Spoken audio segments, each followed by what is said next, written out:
Hi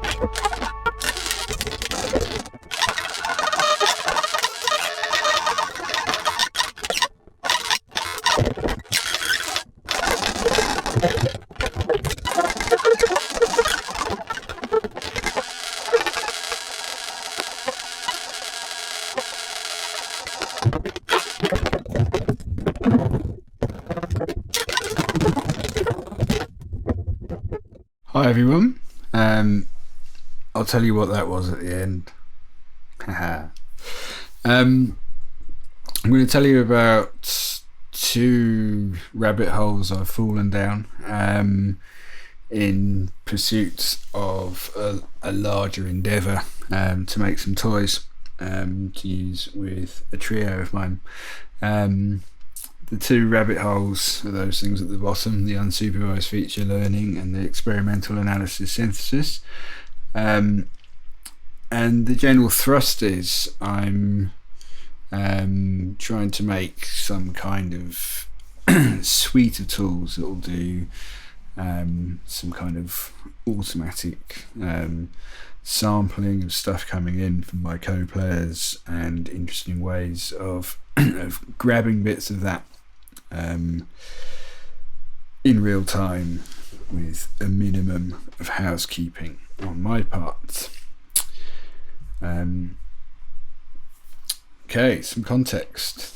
The band in question is a trio with Jules Rawlinson and Dave Murray Rust called Raw Green Rust, and I'm just going to play you a bit.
Right, well, there's all kinds of things I could note there, but the primary thing is that we're all connected together by audio, and our shtick is that we're sampling each other all the time, and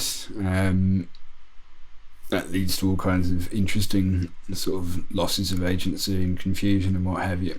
And you might have noticed down here, that's a bad frame to show you.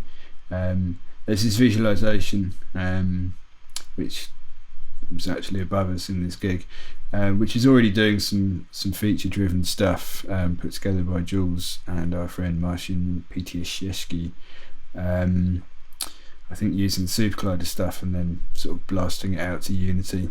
And we thought that would be interesting both to sort of help audiences disentangle what's going on, but also to see sort of what effect it had on our playing. Anyway, my motivation here is that I feel that the stuff we're making could help us sort of make better use of this interconnectedness, and particularly my tool set I feel is getting a bit stale. I sort of get audio out of my mouth, as you saw there. I get a little DPA in there. I pick stuff up off the Dave Jules entity there with 3 legs, and I also have a sample library. And at the same time, I'm using sort of any old audio to as a source of control, as well as my my pause on control surfaces and what have you. And that's sort of generally sort of my bag. This is a sort of brain dump of my wish list for some of this stuff. I want to sort of do this automatic sampling stuff of grabbing stuff off the other two. I want this system somehow to adapt to me, to have some sort of sense of timeliness. So I want it to decide when interesting things have happened at different time scales and perhaps spawn off new events. I don't want to spend much time, if any time at all, having to reach over and drag things around on the screen. And I want to be able to sort of grab things from the Sonic history and perhaps fuse them together in ways. Not there yet, but some progress has been made.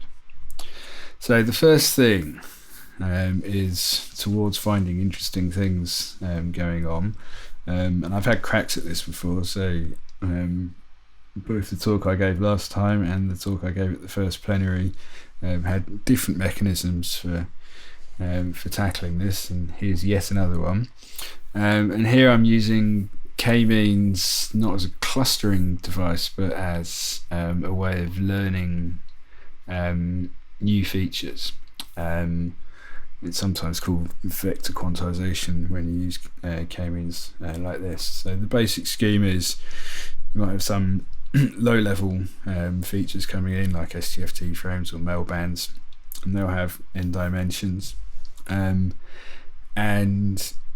you'll fit k-means to this data set with a large number of clusters, much larger than you normally use for clustering typically, and it can be bigger than the dimensionality that you've got coming in, and this will give you k-dimensional features coming out. So normally with k-means you throw a point in and it just gives you one number out, but it doesn't have to be that way. Basically what it's learning is a whole bunch of centroids, which is how it does its clustering stuff, and you can sort of fit your incoming data point across all those centroids, and if you've got lots of them, more than the dimensionality of the incoming data set, then the vectors that come out are quite likely to be quite sparse, lots of zeros, just a few sort of sticky uppy bits, which I'm hoping might be useful for change detection, which is what I'm pinning my hopes for interest finding on. So it's nice because it's unsupervised. I just chuck some stuff in and some stuff comes out, and if I like it, I like it. If I don't, I can tweak things. It's relatively cheap to do. I'm hoping, as I said, that it lends itself well to doing a kind of interesting, if quirky, segmentation, and I'm also hoping that it's nestable so that I can do a bunch of this at one time scale and then repeat the process again on the output of that first time scale, and have an interesting things detector a longer stretch of time, and then again. So picking up phrases and gestures and onto sort of larger chunks. So let's go look at a patch which isn't very finished or exciting, but I hope you see its promise. Here it is. So we've got some stuff flashing here, and it's flashing along to some audio from my mouth.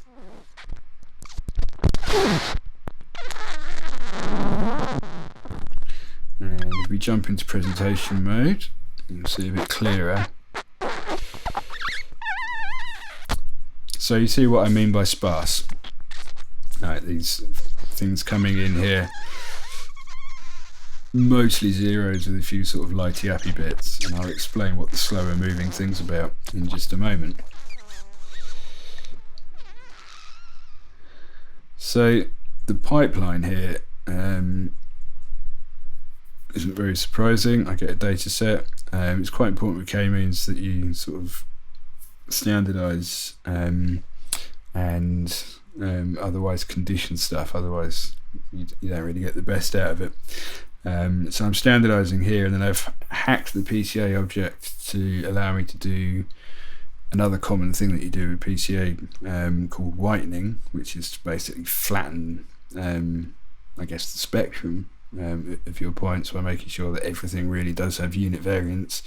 So it's not dimension reduction in this case. The stuff coming out is the same dimensionality as the stuff coming in, but I'm using the variances that PCA learns to squish stuff out, and then I pump it all into k-means here, and I learn 200 new features off it, which are the sticky uppy things coming through there. Now, in order to actually do this encoding, rather than just getting the single points out, I'm dumping it to a dictionary and doing some bad stuff in JavaScript to get the nested array from the JSON into a jitter matrix. Unfortunately, Max dicts really just don't get on with nested arrays, so you have to do that. And then the encoding I took from the most famous paper on this subject. It's a cheap and cheerful one. I've got a vector of stuff coming in, so this is my PCA feature of 29 dimensions, and then it's just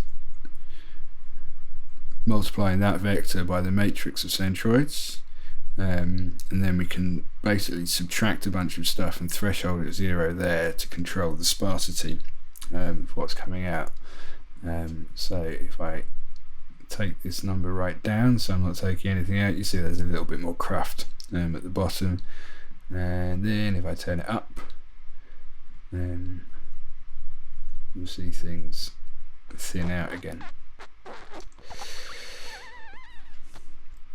So my hope that this is all segmentable seems to be kind of borne out. There's a sort of cheap and cheerful segmenter there using PA will be delighted, 2 envelope followers and some statistics on the difference between them. And so I was sort of shooting here for something less ticklish than a non-set detector, but by much. So here we should hopefully hear some bongs superimposed.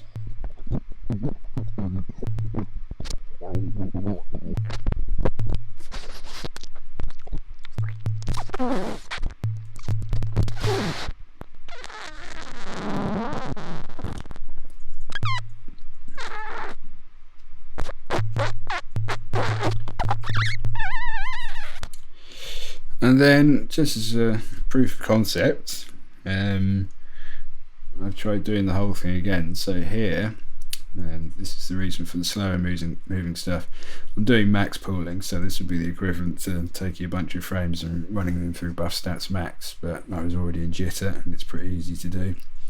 And I felt that using the max here would preserve distinctiveness between shapes a bit better.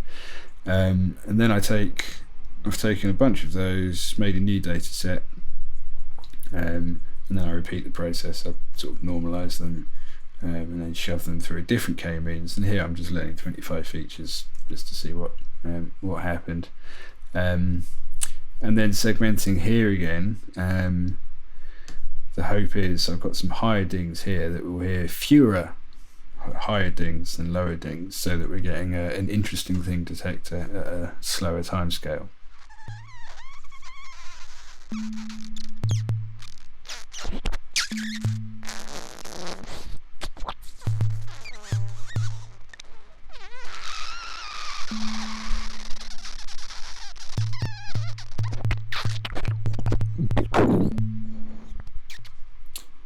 Yeah, so promising, but perhaps not there yet.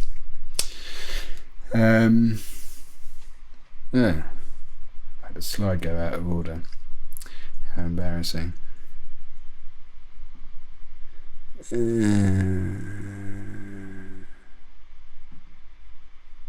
Okay, well, I had some next steps for that.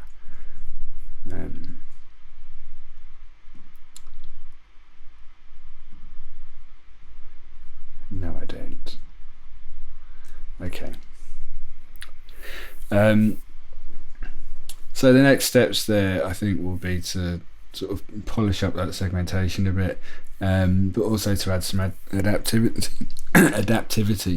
K-means is quite easy to make adaptive once you've trained an initial model, and just update the centroids to the matching points as they come in. So it'll be interesting to see what happens if you've got a model that shifts a bit under your feet. Second thing, the experimental analysis resynthesis, which I'm going to have to charge through. This is using something called a minimum phase and all-pass decomposition with the complex Kepstrom. I shall try and explain all those things a bit quickly. So the real Kepstrom you're probably already using when you do MFCCs, that's what the CC stands for. You take the FFT of some audio and then you throw away the imaginary part, take the log and do an inverse FFT or discrete cosine transform, and you get these coefficients that are somehow representative of the timbre, but you can't put it back together again. You can't, because you've thrown away half the information. If, on the other hand, you keep hold of the imaginary part and do a complex log and then an FFT, you've got something that you can invert. And what's more, the way that convolution maps to multiplication in the between the time and Fourier domains becomes even cooler, because in the Kepstral, not central domain, this becomes an addition. So you can do something kind of a bit like deconvolution in the Kepstral domain by separating out parts of your Kepstra. And that is known as liftering as a complement to filtering. So this is the basic crack. You take a complex Kepstrom, you do the thing that finds the minimum phase version of that, which is basically to say, find me the thing that this would be if it were a linear time invariant system that was safe to invert. That's sort of the working definition. And the leftovers are basically a kind of all-pass filter. So it's going to have unity gain, and it's going to have all the phase stuff in there that isn't accounted for by the minimum phase assumptions. Then if you invert those Kepstra, you get time domain signals that when you convolve them back together actually give you your original. And my hope is that sort of by mashing up different Kepstral decompositions and finding some ways of processing these components separately, there might be some interesting audio transformations. And importantly for my purposes, it's nice to have a kind of bridge between features and synthesis. I was feeling like I was getting too far from my audio. Okay, very quick demonstration because I'm already almost out of time. Here is a patch that is set up to do a kind of an attempt at cross synthesis with this Kepstral malarkey. I've got a microphone coming down this right side. I've got some samples coming down this left side. Now is a good moment to say big up and big love to Alex Harker for the whole FrameLib business, because this stuff wouldn't have been remotely possible otherwise, so thank you so much. Okay, well, just to prove the point that you really do get back to where you started, turn audio off before I do this. If I just wire my inverse FTFT up here, we should get a pass through. So I've got another mic here. There you go.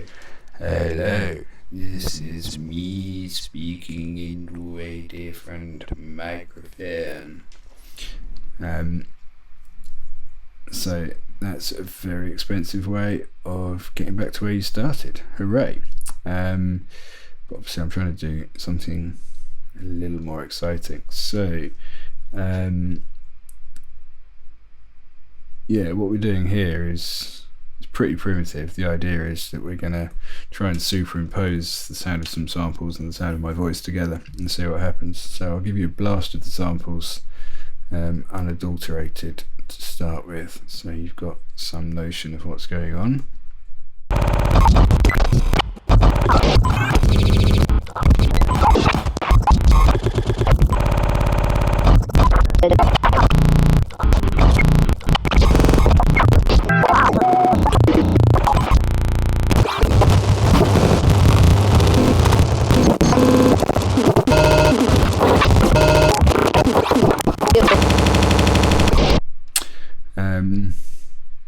So yeah, they're just some slices of, in fact, raw green rust gig, I think, that I sliced, ran through the process segments, help file, and whacked into a TD space,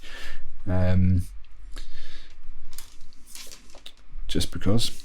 So now, if I try and put them together, this is what we get.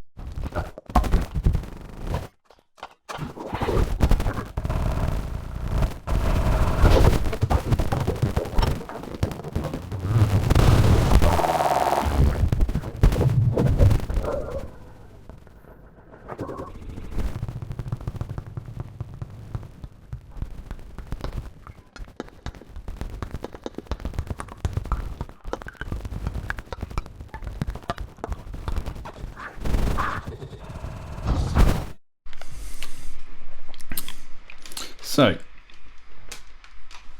there's some promise there.